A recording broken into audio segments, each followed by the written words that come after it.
Hi, I'm Father Michael Orsi. I'm your host for Action for Life Television, that good news program that talks to you about the big G, the gospel of Jesus Christ, and the little g, all the good things that people do to put that gospel of life into action. Ladies and gentlemen, over the last month, probably almost the last year, we've been hearing a lot about a pandemic. Most of us are very fearful and concerned about the coronavirus or COVID-19. Well, there's another pandemic that's worldwide, and it's one that unfortunately a lot of us have been contaminated with. It is called pornography. It affects their minds. It affects their spiritual life. It affects their souls. It affects their families. And we have to find a way, an antidote.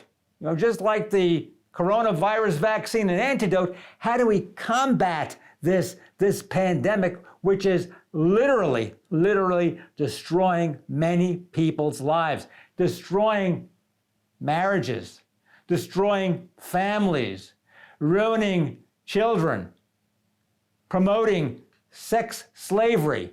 So what we've done today is we brought in this wonderful gentleman from an organization called Covenant Eyes. His name is Ryan Foley, and he's going to try to help us, help you, and help everyone that you know that's infected with this disease to overcome this addiction. And it's an addiction. Just as bad as drugs and alcohol, it is an addiction. So, Mr. Ryan Foley, welcome to Action for Life. Thank you. Tell us, doctor. I made you a doctor.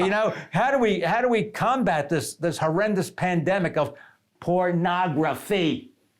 Well, the first thing we're going to do here in the diocese, the first kind of aspect of this antidote is education. So I'm here in the Diocese of Venice speaking 4 times on the topic to give some background to ministry leaders, to deacons, to priests, to just increase their awareness of the problem, the effects of the problem specifically on young people in middle school and in high school, the age of exposure that's happening and the implications to that child's life. So we're focused on teaching the ministry leaders, pastors and deacons and so forth, and then also bringing to them, introducing the idea of Safe Haven Sunday, which is one weekend in the liturgical year that the bishops has set aside for every parish to recognize the harms of internet pornography on the family, to educate the parents with a resource that's going to be handed out to parents, and then to give them also practical, technical advice on how to make sure that they have a safe haven in their home. Okay, I want to talk about, first of all, you're certainly on this Safe Haven Sunday, March 7th, folks, March the 7th, this Safe Haven Sunday, you're basically directing this at younger people. Okay, so, let me tell you, ladies and gentlemen, the kids, they know where it is. They know where it is. They know how to find it very easily. It's at their fingertips. And like any disease, it infects people, and it especially gets into the lives of young people, school-age children. They begin to watch this. You know what happens? It begins to deform the brain. I don't know the technical terms of all of this, but it does. It gets into the brain itself and into those pleasure centers, correct? Yeah, and essentially, as you watch over time, you're building new neural pathways. Yeah. And certainly, when a child is bored, angry, lonely, agitated, their brain has learned to go to pornography to cope with those feelings. And that becomes kind of their go-to chemical, is pornography, to reason with that, to address the way they're being agitated and to cope.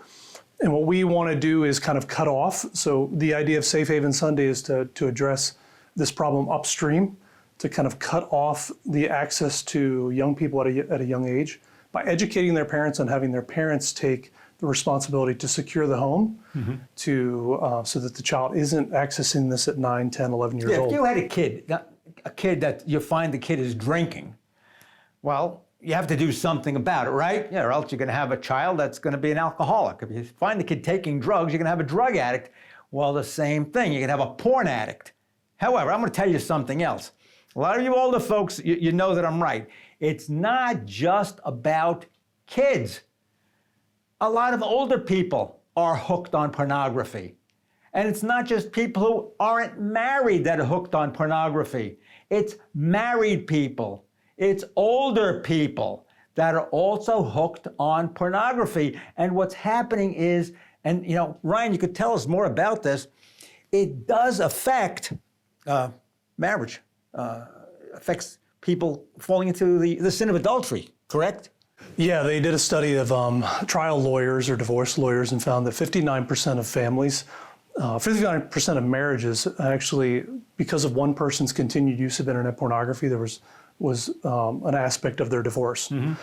So it certainly, yeah, it crushes relationships. It creates disconnections between children and their parents, adults, the spouses and each other. I would say you spoke to older folks. There's some evidence that even in some dioceses where they can see the internet traffic, that some of the largest consumption of internet pornography is actually in their retirement communities, wherein older folks are going to pornography to address their loneliness, their feeling of purposelessness, and using pornography to cope with that. So we're addressing Safe Haven Sunday to parents to secure their young children, but it doesn't mean that we don't need to address the full spectrum. Yeah, this is something for everybody. Yeah. And you know, what I'm going to do is I'm going to ask Ryan to talk to us. Well, we know the effects. We know, adultery. Certainly there are marriage breakups. I even said earlier, it's something that encourages, I suppose, the sex trade, because a lot of people that are in this pornography are part of sex trade. And, yeah, women who are being trafficked or who are otherwise being taken advantage of. They're usually enticed to this from a monetary point of view, but then they're kept in it by drugs and coercion and all sorts of things. So, what we're not watching is totally free people who are participating in this out of the, some desire for their own personal happiness. Right. So do you see, folks, how insidious this is? It's disruptive to human life, to family life, but it's also very destructive to the soul, because what happens is not only does it affect you and your spiritual life,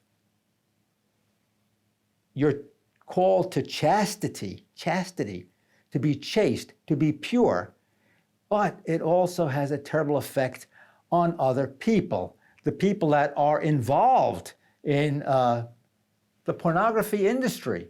It has people who are enticed into this lifestyle, maybe because they need money, maybe because they're hooked on drugs, maybe they're owned by somebody, who's their pimp. Do you see how this disease affects all society? Now, Covenant Eyes. You're the director?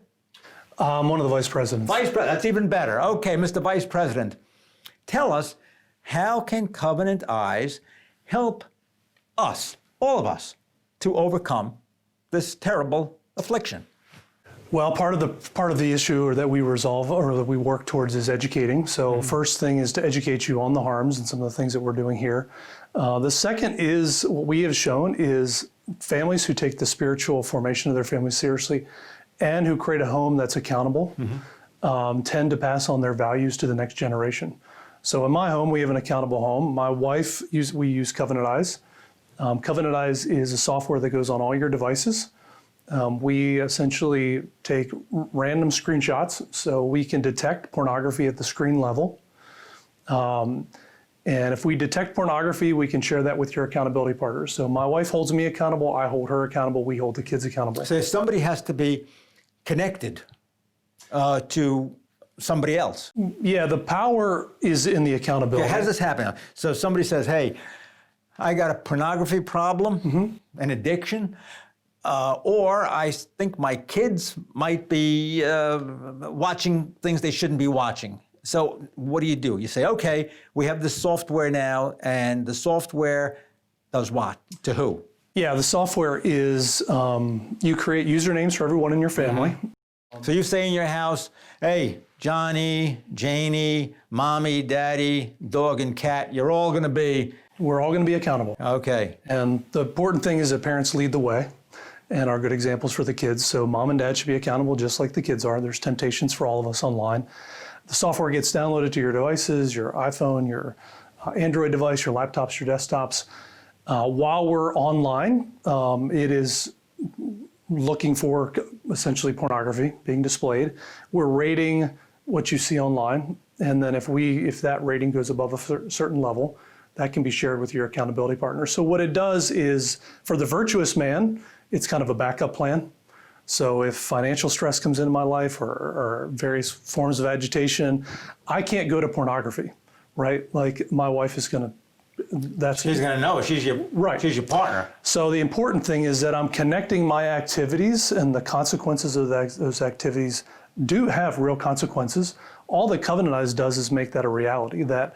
So you actually, what happens is it's a behavior change technology. Mm-hmm. You think more critically about how you use the web when you're accountable. Much like when there's cameras in a bank, you don't want to rob the bank. I mean, you pick it. We're accountable in all areas of our life. Kids, we get report cards from our kids. They're accountable to school. My employer, I'm accountable to my employer.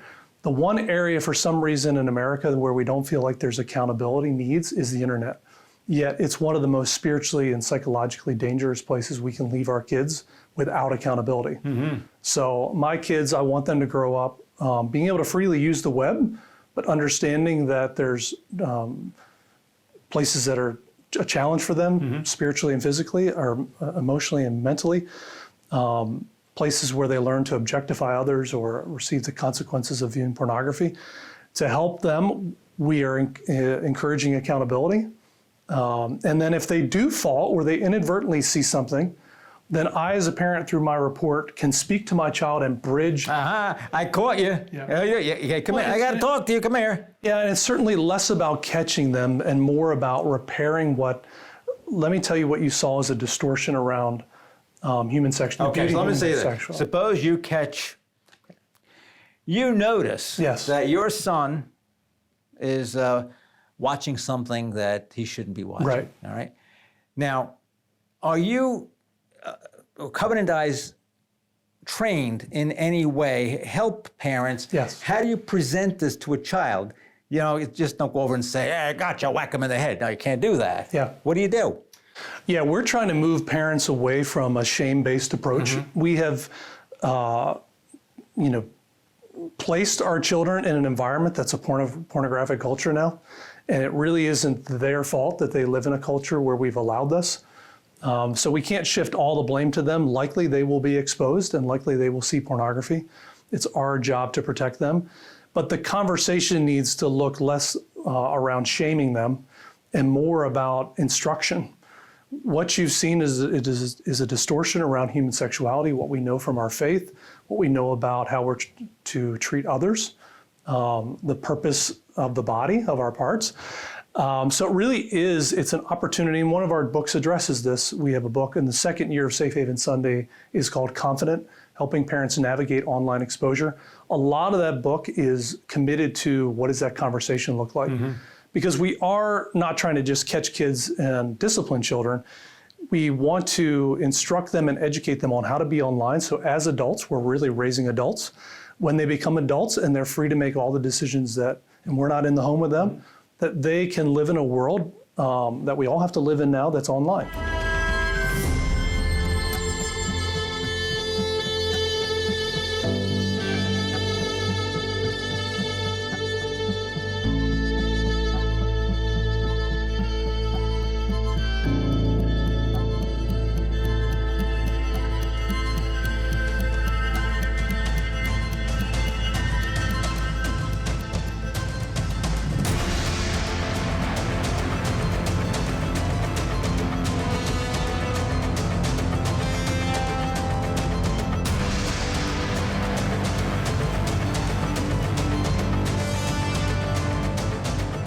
As you can imagine, producing this wonderful program, Action for Life, it costs a great deal of money. We're going to need your help.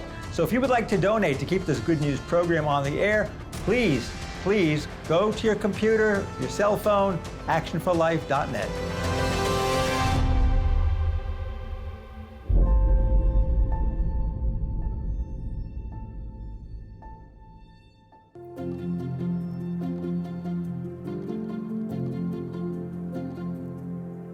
Our thought for the day: I hope that all of you have Bibles in your home. The Bible is the Word of God, and there's nothing more powerful than God's Word. Keep it in a prominent place to remind you that you are part of God's good news and that God is using you to do His will. Let's go a step further now. All right, you are going to be out in many of the churches speaking about this. Yes. Okay, and you're preparing for this Safe Haven Sunday. What do you expect the pastors to tell people about this? How is a pastor going to present this to his congregation, or a religious education director to parents that have children in the religious education program, or teachers in the Catholic schools? Yeah, so Safe Haven Sunday, the tools within it, we are equipping the pastor, the ministry leader, with everything from homily helps, bulletin inserts, 3 years of books, a curriculum itself. The material in the book does a lot of the heavy lifting. Mm-hmm. We've also equipped the pastor with a homily video, so if he wants to augment his homily with a video, we have created a video that you can address the topic without scandalizing anybody, so we've used the proper language. So we're giving them videos, resources, the book itself, and then finally on the book is a text to join campaign. That text to join campaign is, all the parishioner does is text the word secure to 66866. And for 7 days, we drip an email to them every day so that we can give them the technical know-how as well, because the pastor's not going to know. So we deliver to that parent, say on the first day, how to set up Google Safe Search, how to set up YouTube restriction mode, how to set up your iOS restrictions. So every day we just want to equip the parent. Ultimately, the pastor is there to communicate, not to be a surrogate parent, but to educate the parent so that the parent can do their job in protecting the kids, and all the tools that then we give the parent the resources they need. Right now, so March 7th comes, and pastors and DREs are trying to get this word out. And then I, as a parent, I say, I want to buy into this. I think it's a good thing for us as a family to do. So then they get in touch with Covenant Eyes? Yeah, there's no obligation to Safe Haven Sunday. Even the text to join, the videos are free, the books are delivered to the parishioner free. If a family decides, I can appreciate the value of accountability and I want to instill this in my family, then they would come to Covenant Eyes to the website, create an account, $15.99 a month. We cover the entire family, all devices, all family members. And they would begin the process of creating their usernames, downloading the software, and basically living as an accountable family. Mm-hmm. Now, I think it's a wonderful organization, Covenant Eyes. I had been in education for many years, and I introduced some of the students that were having trouble with pornography to Covenant Eyes. Certainly, I was dealing with postgraduate students. Mm-hmm. Yep. All right. Now, I'm a parent, and I decide, hey, this is a good idea. And I go home and I begin to talk to my children, right? That's presuming you have a good relationship with your children. You got to be able to sit down and talk with them. Now, you might be able to get away with a lot with the grammar school students. Yeah, this is what we're going to do, right? What happens when you get to those, the older ones that say, oh, no, you're not going to mess with my phone. You're not going to mess with my computer. Yeah, so I mean, clearly the earlier you implement accountability in your home, the better. Yeah.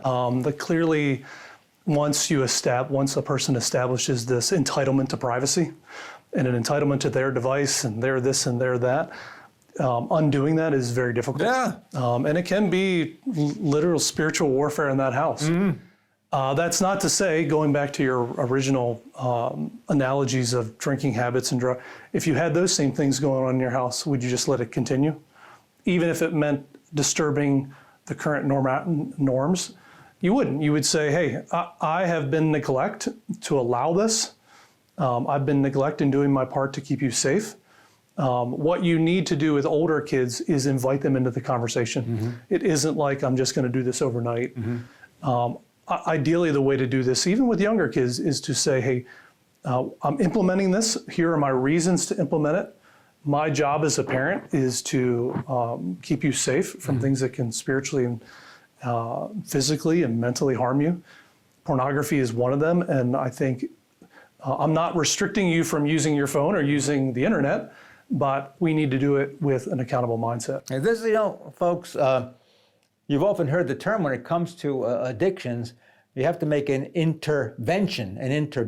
Now, let me be quite honest. I'm going to return to our friend Mr. Foley here, because with addictions like drugs and alcohol, eventually it catches up to the person publicly. In other words, there might be reports from school that, he's not showing up for school, or he's acting in a bizarre way, might get arrested, might be spending a lot of money on drugs. These things become very, very obvious. However, with pornography, and with everyone practically being born with an iPhone and an iPad in their hands, people have a privacy that we couldn't imagine many years ago. Everybody having their own little computer in their room and their own room. In the past, I had to share it with my brother. I couldn't do anything with that guy in the room. How do you get around this? Yeah, so the problem, as you described, is really, it does catch up with you, and it can have legal, you can be caught sending sexual images at of minors. That can catch up to you. You see people today being arrested for, if you stay in this long enough, you eventually act out. But it does catch up to you in marriage, because your wife will immediately recognize what you want from me, or your view of me, or even how you're objectifying me is a source. Where are these views about human sexuality rooted? So it does catch up to you. I would say as young children, what is happening is almost a bifurcation. And I would say we have a society that has a bifurcated personality disorder, wherein who you think I am and who I am online. So it is having consequences in the life of the child already, in the fact that it's teaching them that you can't be harmonious. You have to lie about some aspect of yourself. It's creating high levels of shame in people, which has its own consequences. So eventually all of this, just like any sin, catches up with you. And ladies and gentlemen, Ryan has never spoken true words. Every sin eventually catches up with you. We don't get away with anything, believe me. And if it doesn't get us in this life, we have the next life to do time for, or it could even send some of us to hell if we get infected enough and don't care what we're feeding into our brains, into our bodies. And then, of course, how we treat ourselves, abusing our own bodies, and using and abusing other people, and then making it profitable for some real scoundrels to make money on the degradation of human beings. I think Covenant Life is a fantastic organization. Yeah, thank you. And I wish, we're going to have some information up, Mr. Director. We're going to have some information up about how people can get in touch with Covenant Eyes. And even if you don't go to a Catholic church, whatever church you go to, you should encourage your pastor, your religious education directors, to get in touch with Covenant Eyes. It's just not a Catholic thing. It's just that the Catholic Church is doing something about it on March the 7th. You could do it in your church. Maybe even if you have a private school. As a matter of fact, why don't you talk to the people in the public school system and tell them they need it too. It's not just for people who are worried about their spiritual life, it's people who are worried about their human life, how you act as a good human being. And why isn't this in the public school system too? Go to your school board. Something has to be done. I mean, do you have a program that could work like in the public school system? Yeah, Covenant Eyes, we don't employ things on a kind of a universal basis because accountability is done best within a family or with people who have intimate knowledge of you. So we certainly, public schools can advocate for getting Covenant Eyes in your family. Certainly in the Catholic Church, it's part of our safe environments. And parents play a role in that when you send a child to a school that doesn't have accountability or filtering tied to it, those children can expose others. So it really is, to your point, this is a human issue. We don't want to monetize or objectify people, and that's what we're becoming as a society. We don't want to lose the roots of who we truly are. And Covenant Eyes can affect that and has several consequences in that area. So every family, I'd encourage you to be accountable, to implement this in your families, within your homes, within your extended families, to save the life of your children and to save the life of yourselves. Talk about this. Talk about this. Talk about this at home. Talk about this in your schools. Talk about this in your churches. And as I said, talk to your school board. Do something about it for the kids that are in public school too. They're just as infected as everybody else. And you know what? Maybe they'll teach their adult population something too, that it is a disease that is affecting everybody. It's not just COVID-19. It's pornography, which has eternal consequences on the soul and permanent consequences on human beings who are addicted to it. Break the addiction. Break the addiction. Hey, Ryan Foley, you're the best. Okay, I'm for action, and I know you are too. God bless you all. Have a great week. We would like to thank our generous sponsors for their wonderful support.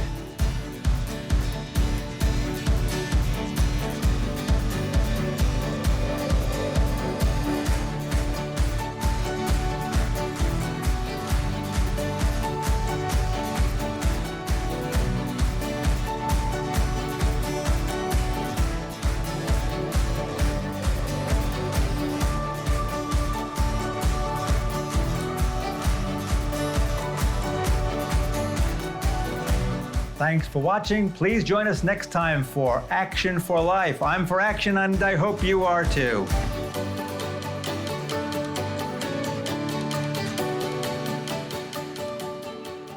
I'm Father Michael Orsi. I am your host for Action for Life Television, that good news program which talks about the gospel of Jesus Christ, the big G and the little g, all the good things that people are doing to put the gospel of life into action. So please join us for the next episode of Action for Life.